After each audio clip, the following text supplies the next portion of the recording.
And so, my friends, I am so grateful that you are here. And what an absolute delight it is to welcome Belden Lane to share with us this evening. And as we were saying, this feels like a coming home in many ways for me, as I was probably 8 years old when I first met Belden, and he worked with my father in ministry.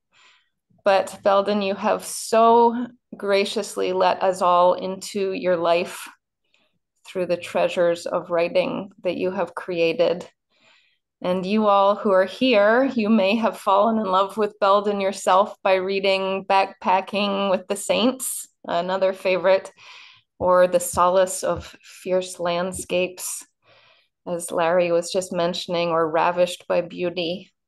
But now, in the great conversation, we have this beautiful weaving of autobiography and biography of great spiritual guides and voices of the centuries, among whom, for me, is Belden Lane. So, a very warm welcome. We are honored to have you here tonight, and thank you all for joining us. Thank you, Margaret. It's a delight to be here. I love what you're doing with this work on the Alignment Project. I'm honored to be a little part of it tonight. In talking about this latest book, The Great Conversation, Nature and the Care of the Soul, I thought of four different topics that we might consider. The first would be introducing the Great Conversation, asking what it's like to begin to really connect with the others in the natural world.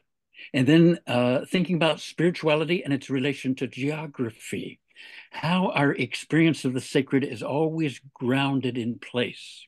That fascinates me. Thirdly, exploring wilderness terrain in particular and the soul work that it requires of us, whether we're in literal wilderness or the metaphorical wildernesses we often experience.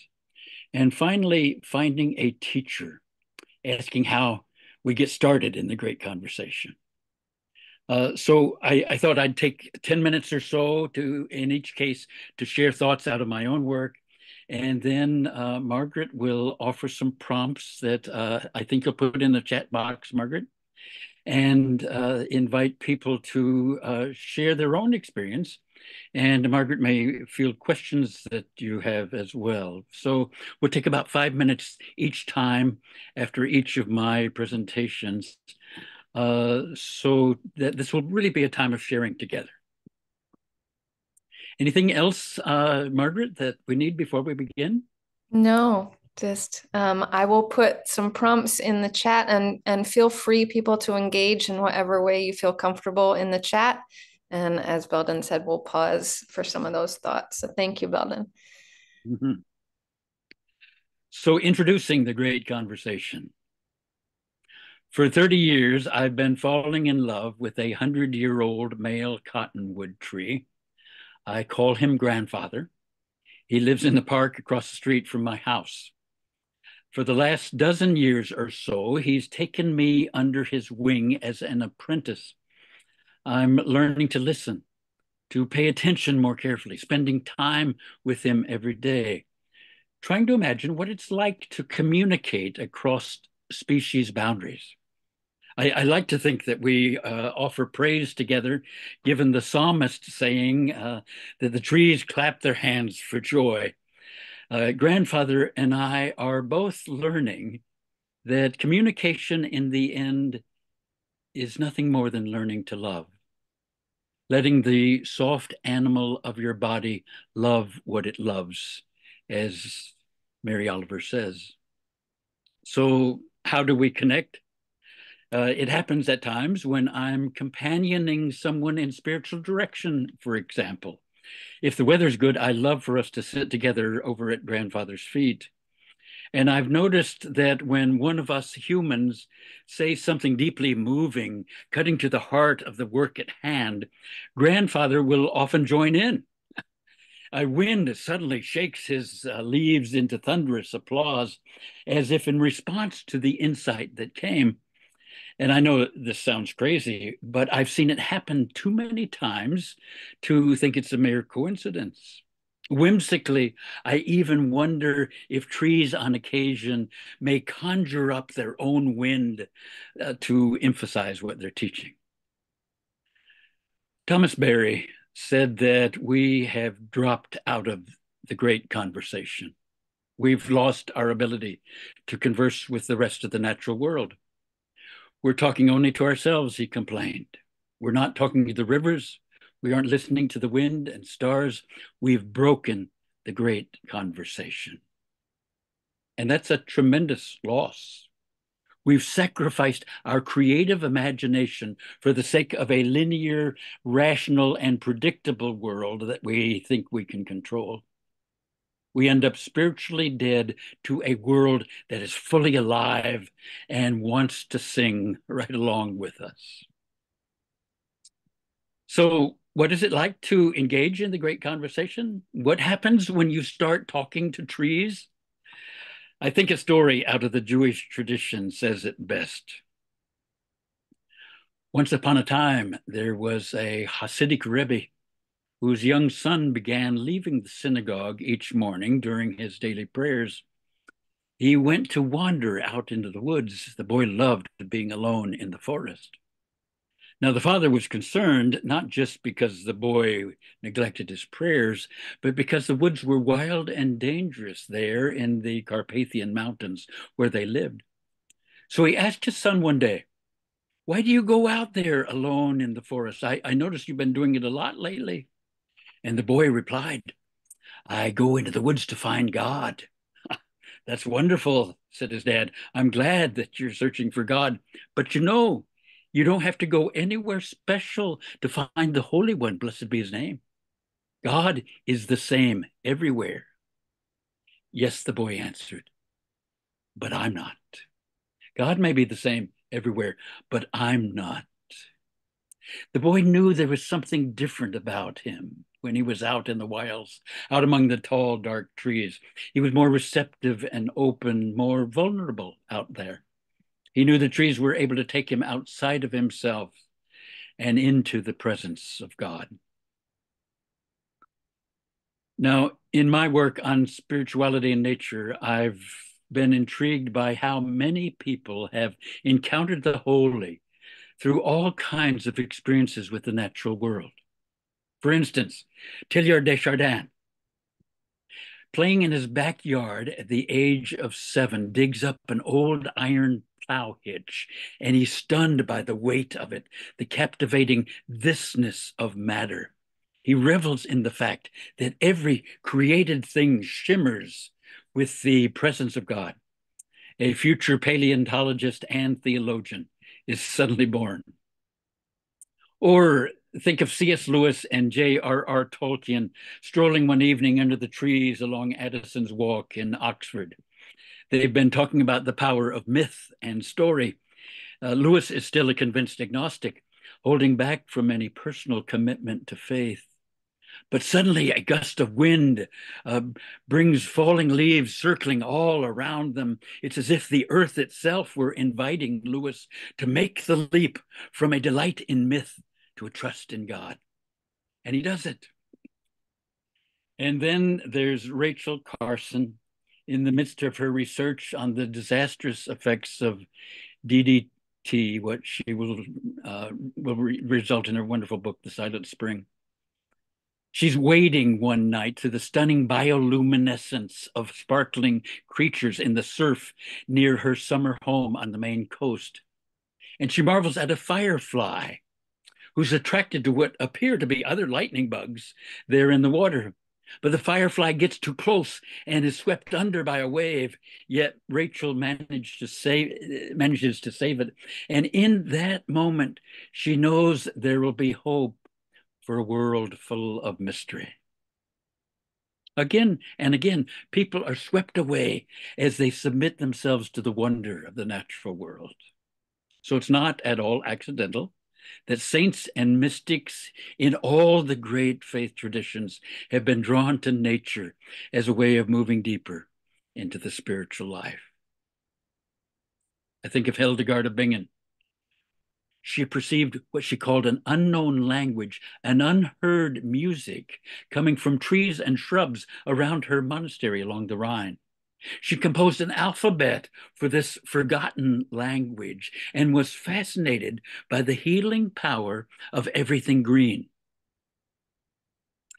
Francis of Assisi loved praying with the birds under the great oak tree at his hermitage on Mount Subiaso. The Prophet Muhammad once preached in the desert, standing next to a date palm tree, and the tree burst into tears on hearing his words. And the Baal Shem Tov, the 18th century Hasidic Rebbe, is said to have spoken 26 different languages, not just Yiddish and Polish, but the tongues of birds, trees, animals, plants, and clouds. Isn't that grand? I love it. I've only begun to learn a little bit of tree and just an Eastern Cottonwood dialect at that. But to imagine 26 different languages speaking to all the creatures. This is the mystery of connecting across species lines in the East as well as in the West. Lao Tzu, the Chinese Taoist master, used the fluidity of water and the emptiness of mountain canyons to teach the way of the Tao. Thich Nhat Hanh, the Vietnamese Zen master, said that our very being is inseparably interwoven with the being of stars, clouds, trees, and each other. To exist is to participate in a shared interbeing. And Ramana Maharshi, the 20th century Hindu sage, was once asked, "How do we treat the others?" And he replied, "There are no others." For every one of these figures, their contemplative practice is made richer by their attentiveness to the natural world.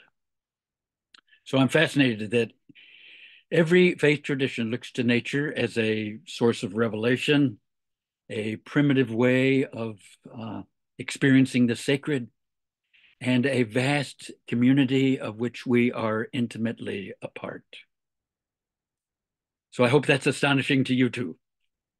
Is there anything better that unites us as contemplatives than this vast wonder of earth and sky? So Margaret, lead us into this in terms of our others' responses. I'm so interested to read Molly's connection here to the mourning dove. My mother speaks to me as a mourning dove, and my father as a cardinal. And that just that meant a lot to see that there, Molly. Larry is sharing with us that sitting outside and watching the moon or the sunrise before he does anything else is that place where he is different as that child. Larry shares, I've hiked back the Box Canyon at Ghost Ranch and sat on a huge flat rock. It's a special connection to God. And Barbara, all of my spiritual practices involve nature. I watch birds for hours. I look at the night sky as prayer. I put water out for deer and foxes and squirrels.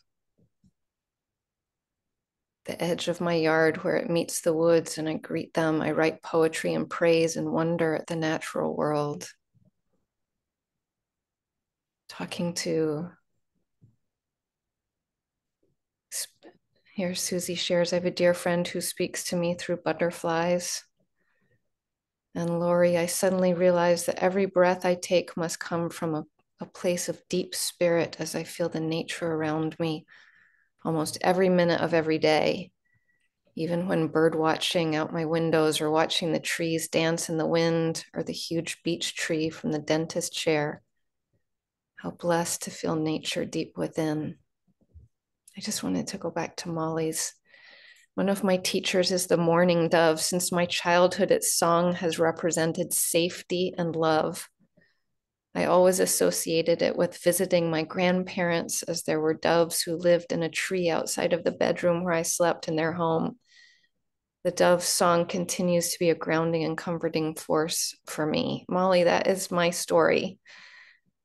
That is. And Sarah Lee collecting stones on Iona beaches. That's also my story. While listening to the waves, is God with me in each breath?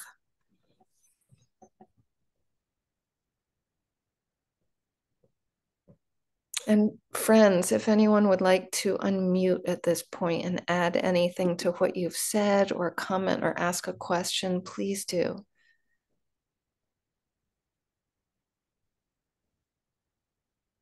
It's wonderful to take this moment to recognize these teachers because we have them. We all have them.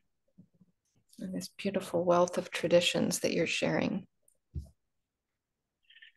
To give ourselves to them over and over again is what makes these experiences come alive even more. And I know, Margaret, your love of Iona, going there year in and year out. I know you save all your pennies, so you can do that each year.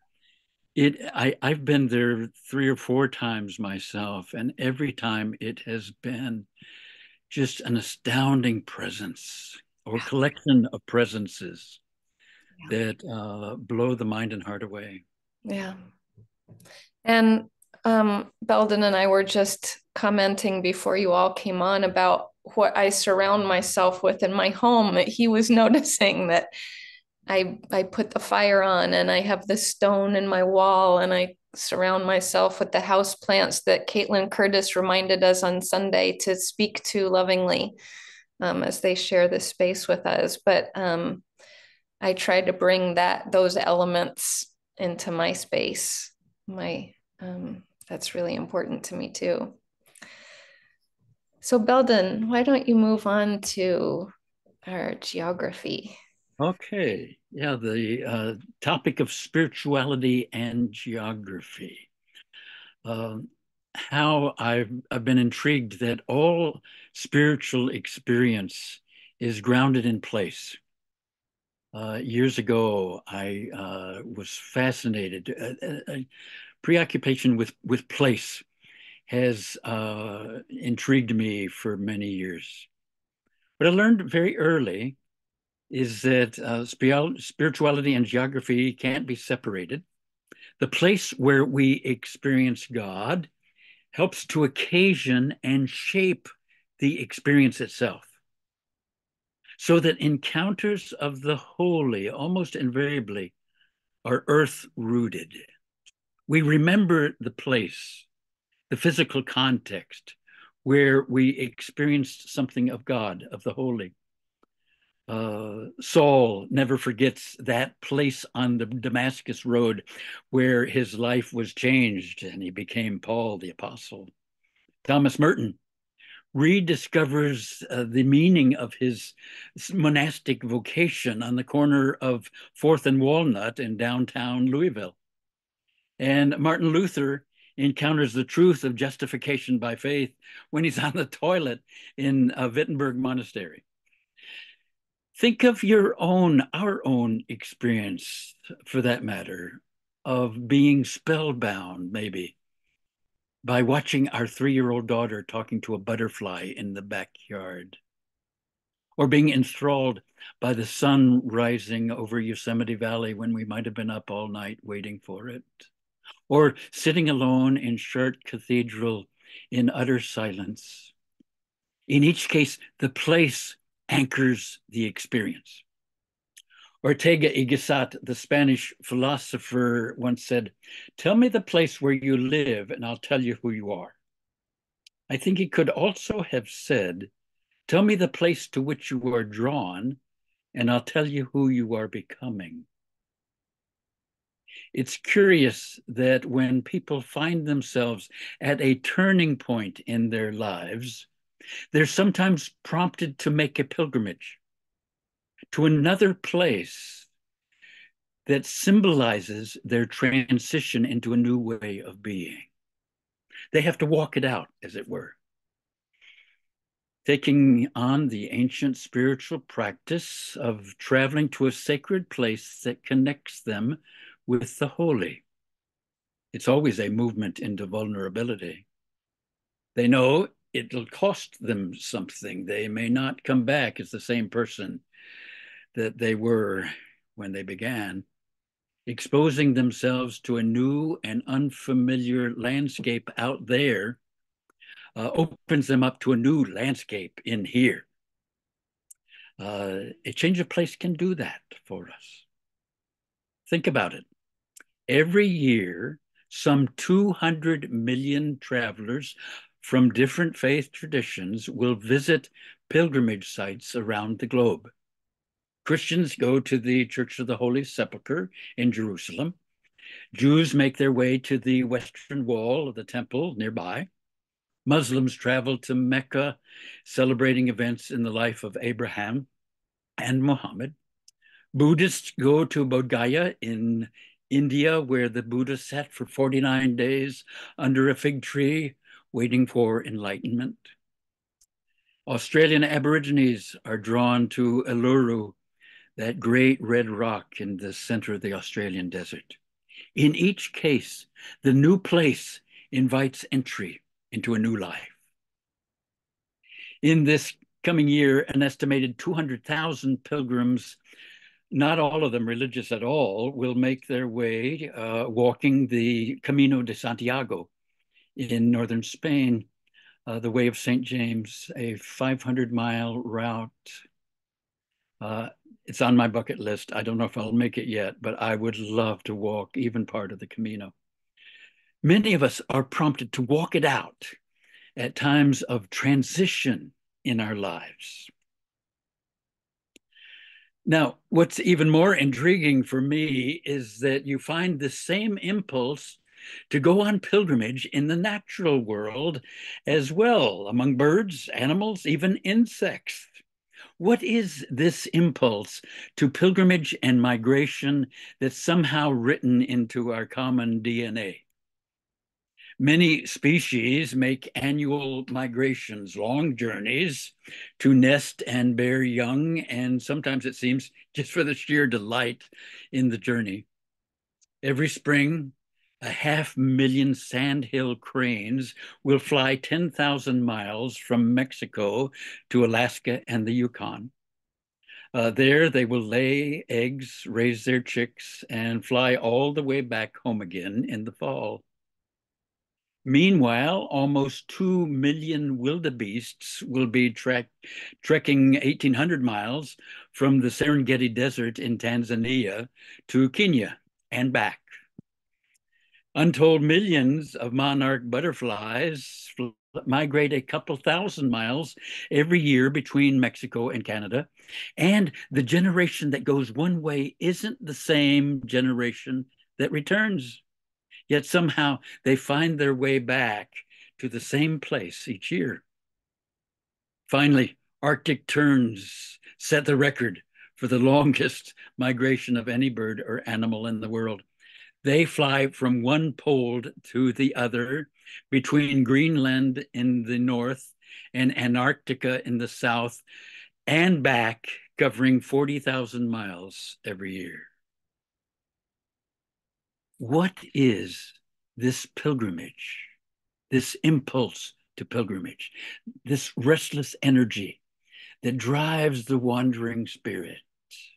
Has God placed within every creature a need to venture out and to find their way back home again? For human beings like us, it's an invitation to a new and deeper consciousness. It points up the difference between being a pilgrim and being a tourist in the way we live our lives. As a tourist, you're just a sightseer, quickly passing through one place after another, accumulating experiences, capturing them on your cell phone, but never being changed necessarily. As a tourist, you're simply an observer, a voyeur, watching everything at a distance. You take no risk of involvement. You're always outside of yourself and even the place where you are. But as a pilgrim, you're actively in search of transformation. That's why you go. You walk with a much greater vulnerability. You want your life to be shaken up. Psalm 84:5 says, "Blessed are those who have highways in their hearts." They set out on pilgrimage because their hearts are already set on finding their way back home to God. So almost always, the pilgrimage will bring a surprise. Nikos Kazantzakis tells the story of a monk who had wanted all of his life to make a pilgrimage to the Holy Sepulchre, to walk 3 times around it, to kneel, and to return home a new man. Through the years, he'd saved what money he could, little bits here and there.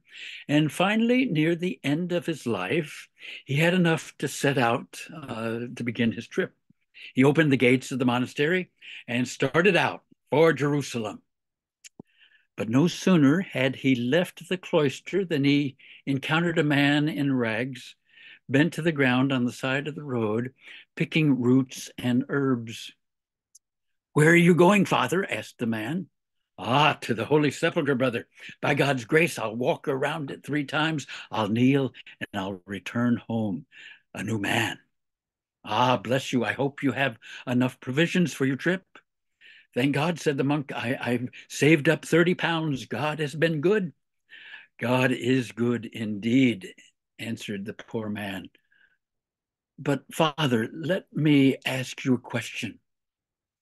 Here I am searching for food alongside the road. I have a wife and hungry children at home with nothing to eat. Would you consider giving me the money, walking 3 times around me, kneeling, and then going back into your monastery?" The monk thought for a long while, scratching the ground with his staff, and then he smiled. He gave a sack of money to the man, walked 3 times around him, knelt, and went back through the gates of his monastery.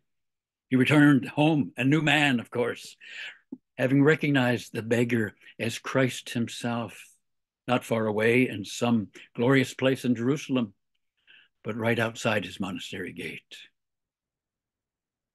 Our pilgrimage, whatever shape it takes, as we move from one place to another, will change us in ways we had not expected. May it be so. May it be so.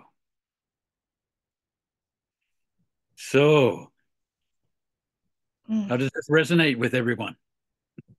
This idea of the place being so crucial in our spiritual experience of the holy. There are some beautiful, beautiful thoughts in the chat. I'm not going to read them all to you as you all are reading them as we're going here, but please, anyone, feel free to unmute and expand on what you've written or share it or ask any questions at this point.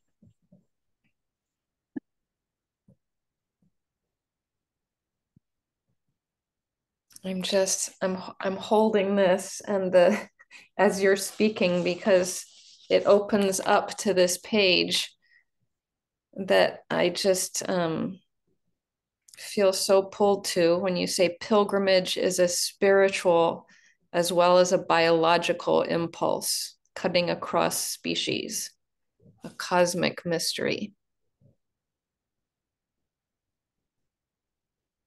We all want to go home again. Yeah. And see it as if for the first time. Yeah.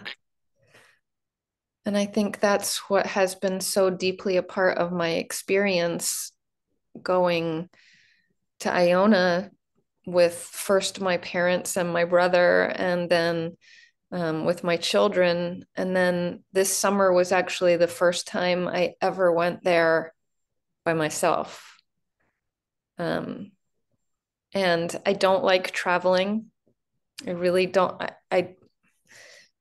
a lot of it, I feel anxious through a lot of the travels, and it was really difficult for me this year to get there by myself. I made a lot of wrong turns. It took me 11 legs of the journey to get from my family to the island with, me taking wrong trains and trains breaking down and the ferry not running and all sorts of things that can go wrong. But then I arrived and I found my spot. Um, and just that journey there was important. I love what Bob says about a power spot for him at the Vedanta Temple in Santa Barbara. That he feels plugged in, that somehow it viscerally connects with him when he's there. Yeah, And that's a really physical feeling. it is. As you're saying, there's this biological need across species, this pull. That little hill Dunny on Iona Mhm. is a particular place that always draws me. I don't know, standing in the wind, and sometimes it's not easy standing in the wind. There, there is just a visceral connecting point for me as well. You know. So you can see the entire world from that spot. Yeah, yeah, See 360 degrees around the entire, yeah. I think is, and the spring of eternal youth that is there. Oh, look at Sarah Lee saying, I'll be hallowed as a full member of the Iona community in June. Ah, Share your issues with travel. Yes.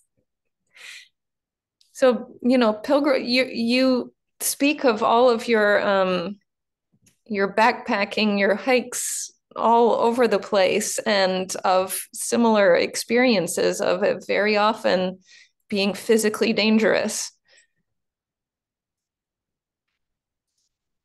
in your yeah. book. I think there's something about risk, a little degree of risk that is essential for the spiritual life. I'm aware. I've gotten so old now that I'm not going out alone, at least not for very far. And I've always had a covenant with Patricia, my wife, that I will uh, be as attentive as I possibly can when I'm out there in the wilds. And I don't take chances that are huge at all. But I do think just being alone in a wild place where you're not in control is just a powerful symbol of where God longs to put us every time in our lives, again and again. I love when you speak about going to see the wolves and not seeing them, but realizing that you were seen by them, and that was enough. Yeah, yeah.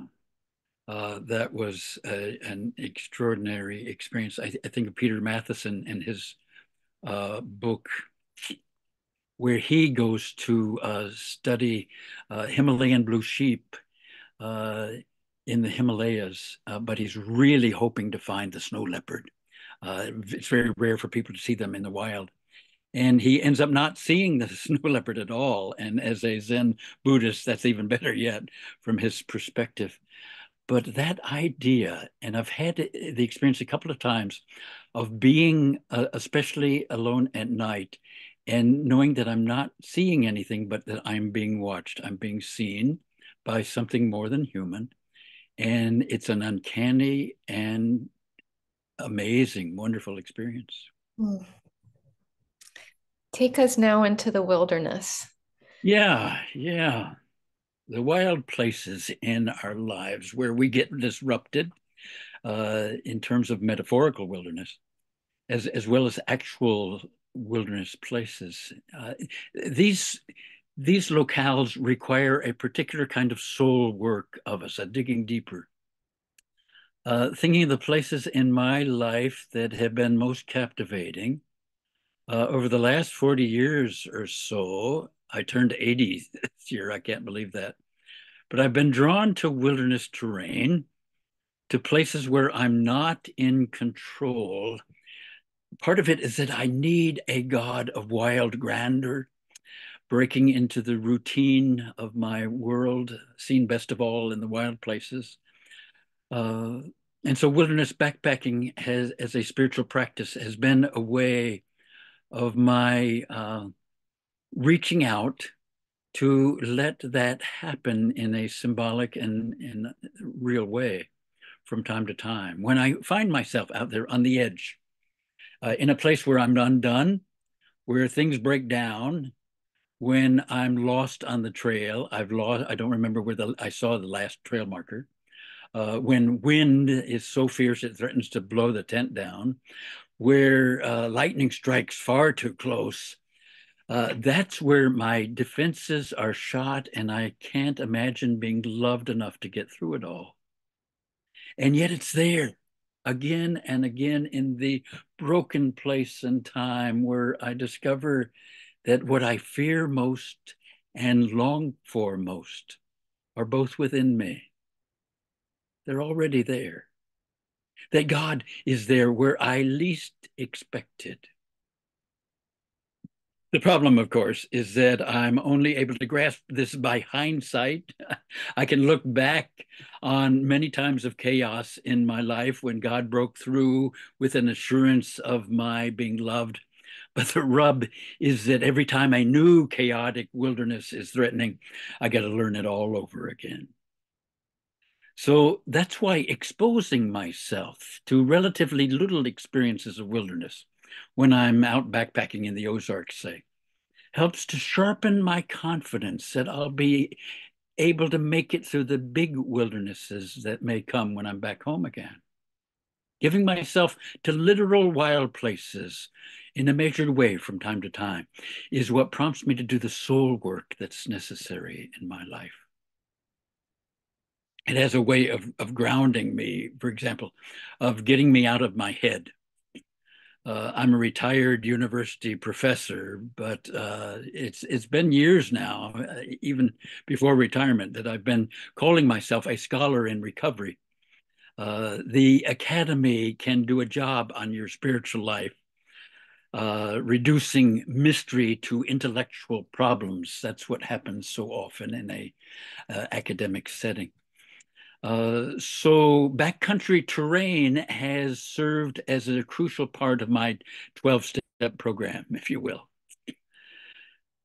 Looking back over the years, I'm intrigued that I didn't start a focused attentiveness to wilderness backpacking as a spiritual practice until I turned 40. Carl Jung would love that coincidence.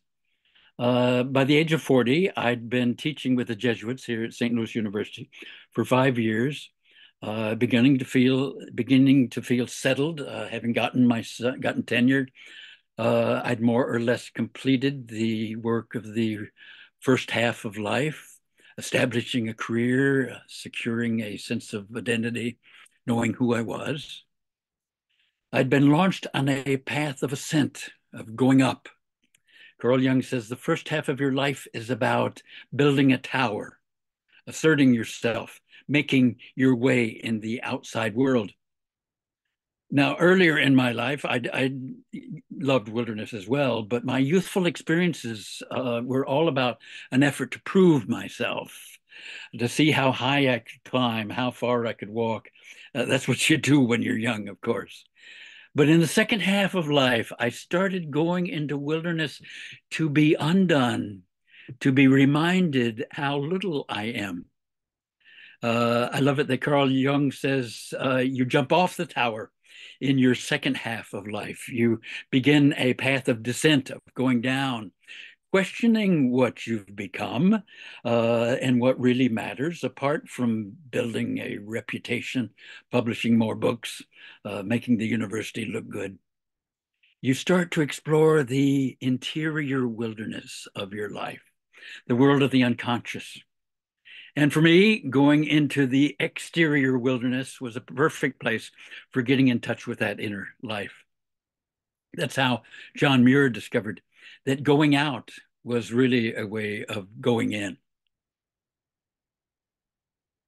And I've noticed that when I've really been up against a wall in my life at times of deep turmoil, I invariably find myself being drawn to desert terrain, a particular kind of wilderness, the desert. It's as if the desolation of that external landscape matches the emptiness that I may feel inside at the time. And strangely, that is somehow healing. I think, for example, of an experience I had 30 years ago in the Sinai Desert. My mother was struggling back home with cancer and Alzheimer's disease.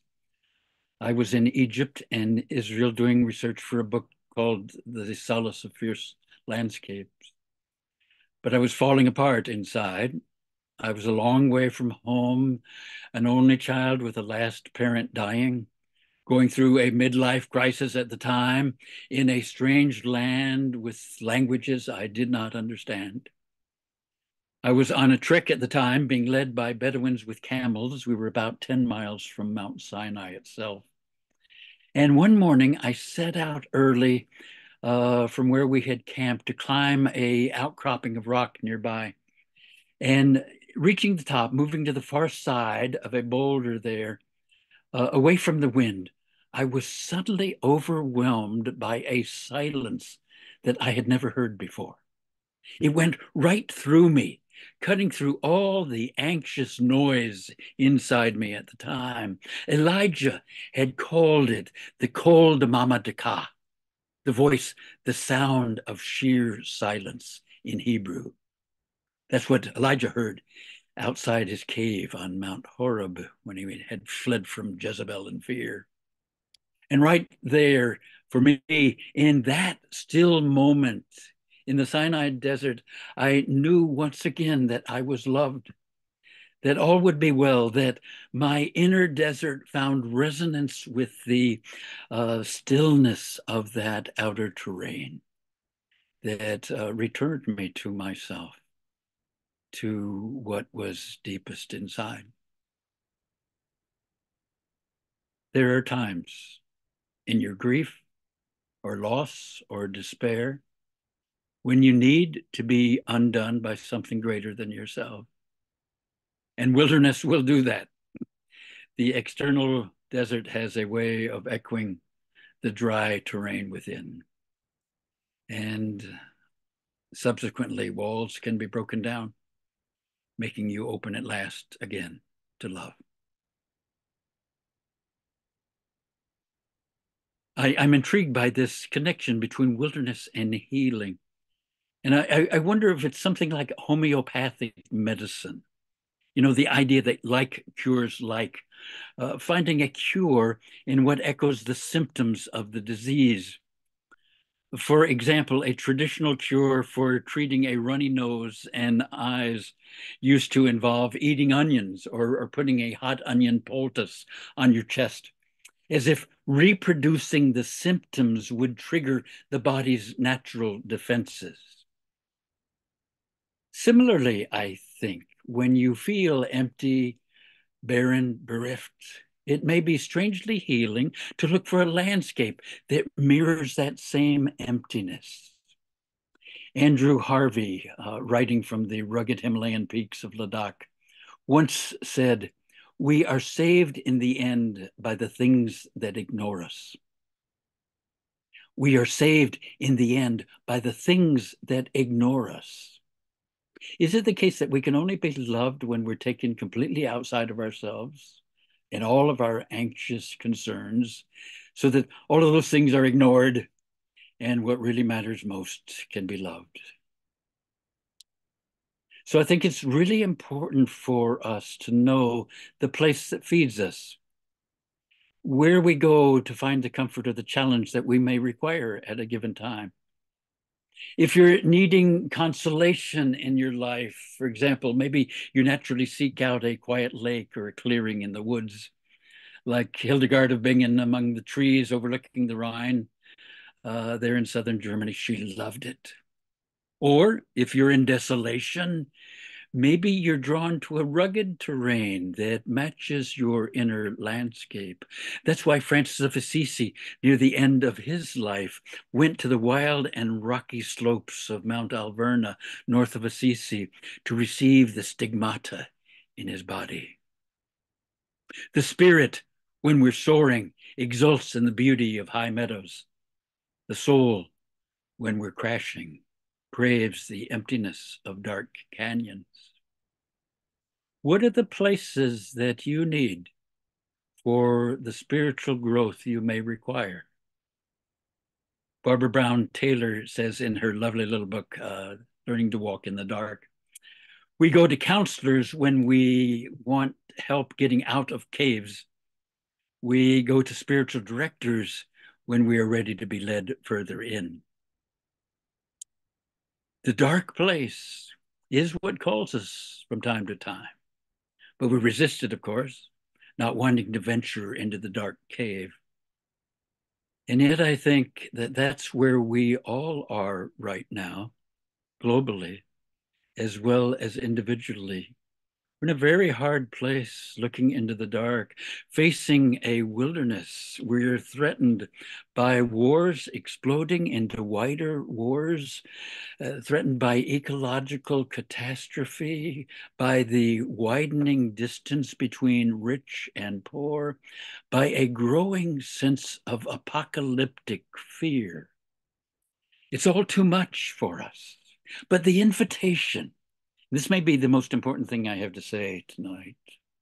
The invitation is to rediscover the generative power of wilderness and a wilderness God who wants to lead us through the chaos into the desert and back into love, assuring us that we will never be alone.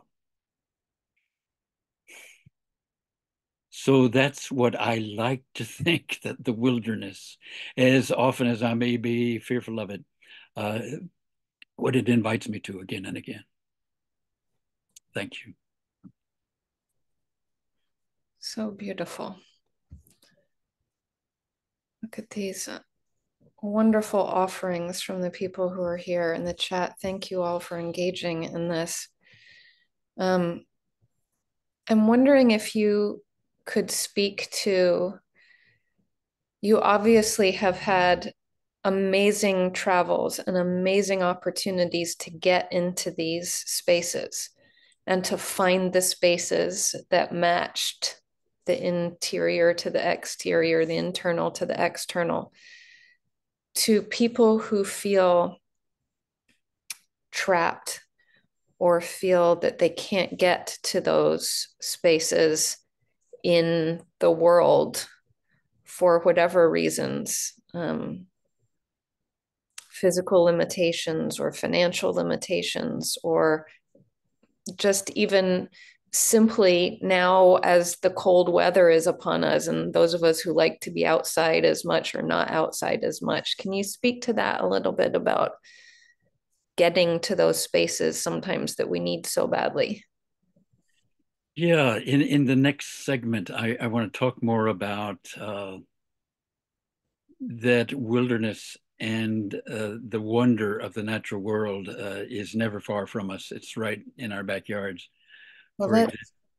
But I would say that we have access to extraordinary places in our dreams. Dream work is tremendously powerful. There are mountains I have been to in dreams. I noticed, who is it? Uh, Larry, speaking of being awed by mountains, the Tetons, Glacier National Park, and so forth. There are mountains that we may have been to in our dreams, or deep forests that have come for us that are as powerful or more so than anything out there. And so we don't have to go to exotic places uh, to be able to experience wonder. We are the most amazing aspects of the natural world ourselves, uh, more amazing than anything we might find elsewhere. And so Augustine said, to know ourselves and to know God, those are the two things to focus on. You'll find everything between those two if you go deeply enough. So take us there to getting started in that great conversation ourselves. In terms of, In our last segment here. oh, okay, yeah, finding a teacher, Yeah. getting started in the great conversation.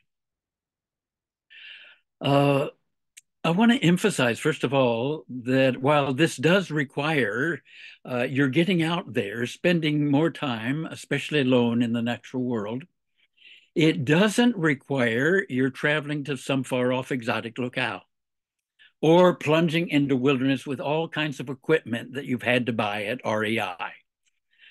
You can find amazingly transformative wilderness terrain, as it were, right in your own neighborhood. Louis Agassiz, the great naturalist at Harvard 100 years ago, told his students on returning to classes in the fall, I spent the summer traveling and got halfway across my backyard. Now that's a true naturalist. Isn't it perfect?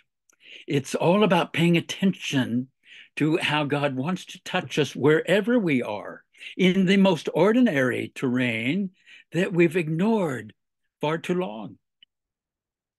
So, as I've said, my most powerful connections with nature have come through grandfather, this tree right across the street from my house. In joining the great conversation, I've found that it's helpful to begin very small with a single particular teacher as an entree to all of the others. Learning to love one thing first is the best way of learning to love all of the others as well. That's why grandfather has been so important for me. And this has been true for most of the great naturalists. They each began with something very particular. For E.O. Wilson at Harvard, he was captivated by ants, wrote a 700-page monogram on ants. Jane Goodall gave her entire life to chimpanzees. John Burroughs was blown away by songbirds in the Catskill Mountains. And so it was a single tree that came into my life 30 years ago at a time of mutual vulnerability. Grandfather had just been struck by lightning. A huge windstorm had come, taking down one of the two great trunks growing from his roots.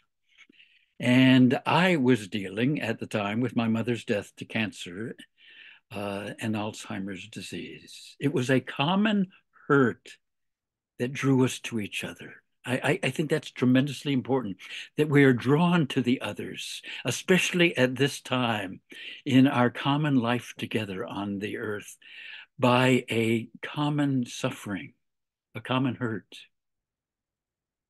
For years now, I've entrusted this tree with the care of my soul. Every evening I go over to lean into its hollow and give myself to the reverie that trees invite. Within that contemplative stillness, there is a shift in consciousness at times. A thought or a feeling arises within me, and yet it seems to be more than me. It's as if, at times, the tree were thinking itself in me. I may be worrying about things in my life, my children or something, and I'll hear grandfather say, you know, whatever you really need will come to you. A tree inherently knows this, that grandfather can't go anywhere for what he requires, and trying to change the weather does no good.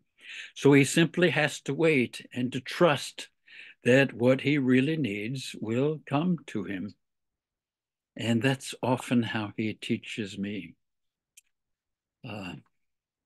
One of the great experiences of my life a few years ago was being assisted by a tree climbing teacher in roping my way up some 70 feet into the arms of my cottonwood mentor. I was thoroughly exhausted by the time I made it to the hammock that had been slung up in his high branches. But I slept there through the night. At least I slept from time to time, suspended between earth and sky in a powerful experience of transcendence. I was held in the arms of a tree full of wisdom, one that I had long learned to love. You never know what might happen when you've fallen in love, especially with a more than human creature that delights in your response. Grandfather has never, I don't know, he's had people that marvel at him, but I don't think he's ever had someone that comes over every night for 30 years to spend time with him. And he must delight in that if it's no more than my projection of that onto him. Now, I have to admit that you have to take time in learning to know and love each other. I admit that when you're just getting started in this business of talking with the others, there can be challenges. I have a friend, Jim Taylor, who was intrigued by this idea of the great conversation. And he set out one day, walking across his Texas ranch, seeking a teacher to whom he could relate. And he sat down under an old juniper tree next to a few prickly plants and waited. And then, taking a chance of making a fool of himself, he said out loud, I have to confess, I have never talked to a cactus before. And to his amazement, he suddenly heard the plant responding back in his imagination, asking curiously, what is a cactus? In that moment, you see, he was shocked by the awareness of his unintended arrogance as a human being in presuming to name things instead of allowing them to name themselves. Entering into the great conversation will always be a soul and mind bending experience. But this is the astonishing insight that any single thing, a tree, a cactus, an eagle on the wing, can drive us to amazement and praise. It's all out there, just waiting for us to say hello. All you need is an inquisitive spirit. That's how Einstein explained his own success as a scientist. I have no special talents, he said. I am only passionately curious. This is the ravenous interest that grandfather has stirred in me over and over again. He's taught me that I won't learn to love what I haven't first learned to know in exquisite detail.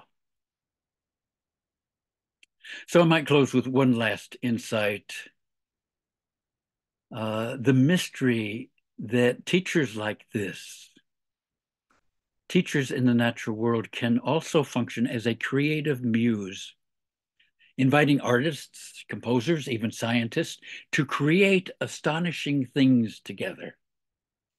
In 1829, Felix Mendelssohn, the German composer, made a visit to Fingal's Cave on the island of Staffa off Scotland's western coast. It's one of the largest sea caves in the world, cut by ocean waves out of black lava pillars that rise from the earth. Years ago, I was blown away standing inside this huge natural cathedral. But Mendelssohn wasn't simply overwhelmed by the beauty of the place.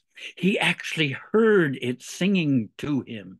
He sent a postcard back to his sister, scribbling the opening notes of the Hebrides Overture that he said came into his head there.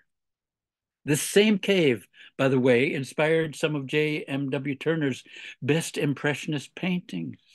In each case, the cave participated itself in the creative work of the human artists, composers. In 1972, the French composer Olivier Messiaen made a trip to Bryce Canyon in Utah. He was astounded by the tall red-orange hoodoos, those spires of rock that rise from the canyon floor. Now, Messiaen was gifted or cursed with a neurological condition called synesthesia, a strange mixing of the senses. When he saw colors, he heard particular musical notes that went along with each one of them. And so when he wove his entire experience into an orchestral work, Des Canyons aux Étoiles, from the canyons to the stars, he had to admit that he was to a large extent simply a medium for the music that the canyon itself created. And Barbara McClintock, a geneticist at Cornell University, won the Nobel Prize in biology for her work on the cellular construction of or structure of corn plants. And in her acceptance speech at Stockholm in 1983, she thanked the plants for what they taught her. I love it. She attributed her success to having listened to them carefully, developing what she called a feeling for the organism. What is this sentient quality that some places, some more than human teachers seem to have for us, reaching out to connect us with a wider mystery, wanting to connect, to create a new reality along with us? If we would only listen and cooperate and create together. Wendell Berry, my favorite poet and Kentucky farmer, speaks of the membership that we share with everything else around us. In Port William, this fictional place that he describes in some of his novels, he says the cornfield, the oak trees down by the creek, insects among the flowers, colorful characters like Burley Coulter and others, even bacteria in the compost pile. In the end, we all are members of each other, says Barry. The difference ain't in knowing who is a member and who is not, but in who knows it and who don't. We all are members of each other. Stephen Jay Gould reminds us that we won't fight to save what we haven't learned to love. We won't be intimately involved in preserving and creating together with this marvelous world if we haven't recognized the power of our common membership. That's why the great conversation is all about learning to fall in love again. And in the process, we deeply commit ourselves to an environmental activism, a working with the earth that's rooted in protecting and loving no less than our own family. May it be so. May it be so. Thank you.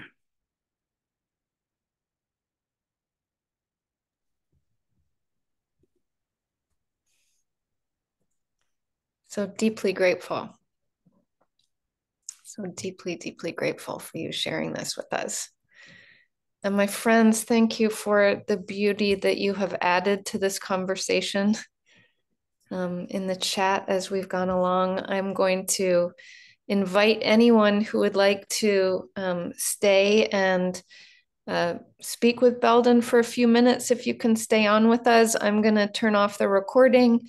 But if anybody would like to stay, but for the rest of you, if you need to go, deep peace to you all. Be part of the great conversation.